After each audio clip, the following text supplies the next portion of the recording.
Wow, the AI world is really buzzing this week, huh? We've got articles here about some big moves in the industry, huge financial projections, even Hollywood jumping into the AI game. Yeah, it's pretty mind-blowing how fast things are moving. It really is. So let's dive right in and unpack all of this, shall we? Let's do it. Okay, so first up, Nvidia. They just snatched up OctoAI for a cool $250 million. That's their fifth acquisition this year alone. Fifth? Wow. Yeah, pretty impressive, right? And OctoAI, they're all about making AI accessible, making it work on different kinds of hardware. Okay, so not just sticking to their own chips, I see. Exactly. And this actually ties into something else NVIDIA did earlier this year when they bought Run.ai. Right, for managing AI workloads. Yeah, exactly. So they're kind of building this whole AI stack. Is that the right term? Yeah, that's a good way to put it. Basically, they're aiming to provide the whole shebang for AI, not just the hardware. So it's kind of like they're becoming I don't know, the Microsoft of AI, maybe. But do you think they'll be able to actually dominate the market like that? Well, it's definitely an ambitious move, and they've got some serious competition out there. For sure. And I mean, OctoAI already has partnerships with some of NVIDIA's rivals, like AMD, AWS, that kind of thing. Right, and then there's the whole regulatory landscape to navigate, which is still a bit of a Wild West when it comes to AI. Yeah, lots of unknowns there. It's going to be interesting to see how this all plays out. Yeah. But speaking of high stakes, let's move on to OpenAI. Yeah. Because those financial projections, mind-blowing. Let's hear them. Okay, so get this. They're expecting $3.7 billion in revenue this year. Wow. Right. But here's the kicker. They're also expecting a $5 billion loss. Whoa, that's a lot of red ink. Yeah, it's a lot to wrap your head around. So what's the story there? What's eating up all that cash?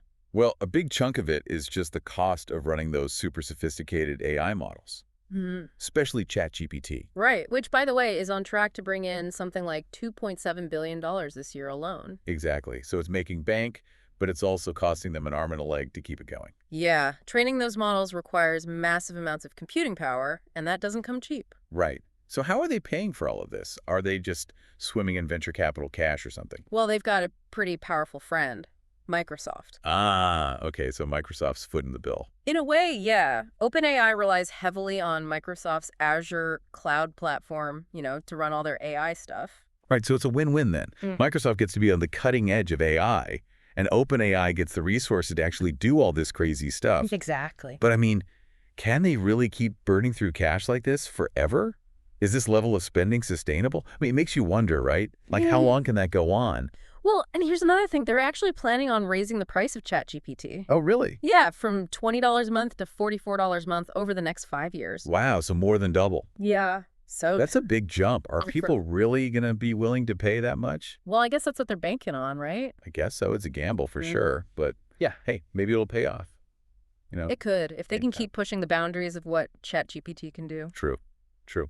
But okay, let's move on to something that really caught my eye in these articles, the whole idea of AI agents. Yeah. This is getting a lot of buzz these days. It is. And I think it's something a lot of people are curious about, what does it mean to have an AI agent? Yeah. Well, at Dreamforce, remember Jensen Huang from Nvidia and Mark Benioff from Salesforce? Right. They were both talking about this agentic future, this idea that we're moving beyond just using AI as a tool, like a calculator or something. It's more like having AI as a collaborator, almost like a coworker. Okay, yeah, that's a good way to put it. So instead of just telling AI what to do, Right. we're going to have AI that can actually think with us and work alongside us. Exactly, and even make decisions on its own. Okay, now that's both exciting and a little scary, right? It is, for sure. So how is that even possible? I mean, how do you get an AI to think for itself like that? Well, a lot of it has to do with this thing called unsupervised learning.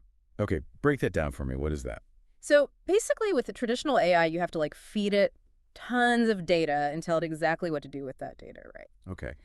But with unsupervised learning, the AI can actually look for patterns in the data and learn on its own without being explicitly told what to do.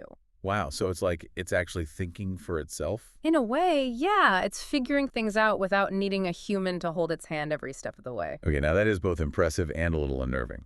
Yeah, it's a big shift. It is, but it also makes you think, what does this mean for jobs? If AI can learn on its own and make decisions, could it eventually replace human workers? That's the million-dollar question, isn't it? And it's something that a lot of experts are debating right now. It's a valid concern, though, right? I mean, if AI can do our jobs for us, what happens to us? It's definitely something to think about, and there are a lot of different opinions out there about how this will all play out. For sure.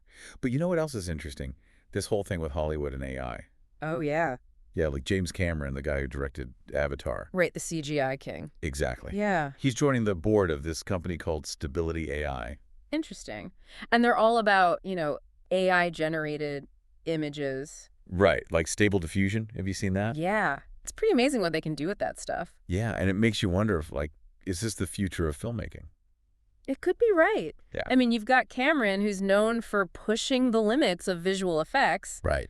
And now he's diving headfirst into AI. So it definitely says something about where things might be headed. And it's not just him either, right? There's that thing with Lionsgate and Sony. Oh, yeah. They're partnering with AI companies, too. Yeah, so it seems like Hollywood's really starting to embrace this whole AI thing. They are. And it makes sense, right? AI could really shake things up in the film industry. For sure. Imagine what they could do with AI-generated special effects. Right. Or even using AI to help with things like writing scripts or developing characters. Okay, now that's interesting because it makes you think, what happens to the human side of filmmaking then? Right. That's the big question. Yeah, because if an AI can write a screenplay or create a lifelike performance, does that mean human actors and writers are out of a job? Well, some people are worried about that, but others think it could actually make filmmaking more accessible. How so? Like, imagine anyone could tell their story, even if they don't have a huge budget or a team of Hollywood professionals. Yeah, that's a good point. It could really democratize things. Exactly. It's like that old saying, right? Technology takes our jobs. Except now it's not just factory workers. It's like artists and storytellers. Yeah, it's definitely a new frontier. It is. And it's hard to say exactly how it's all going to play out, but it's definitely something worth paying attention to. Absolutely. And I think that's the biggest takeaway from all of this. Yeah. AI is changing everything and it's happening really fast, so it's up to us to keep learning and adapting. I totally agree. And to figure out how we can use these tools responsibly and ethically. Exactly. Because AI is a tool at the end of the day, and it's up to us to decide how we want to use it. Well said. Well, on that note, I think we've covered a lot of ground today. We've talked about some pretty mind-blowing stuff. We have, from corporate acquisitions to Hollywood and everything in between. It's clear that the world of AI is just exploding right now, and it's only going to get more intense from here. It is, but it's also an incredibly exciting time to be alive, right? Absolutely. Yeah. So to everyone listening out there, stay curious, keep exploring, and who knows what amazing things we'll see AI do next.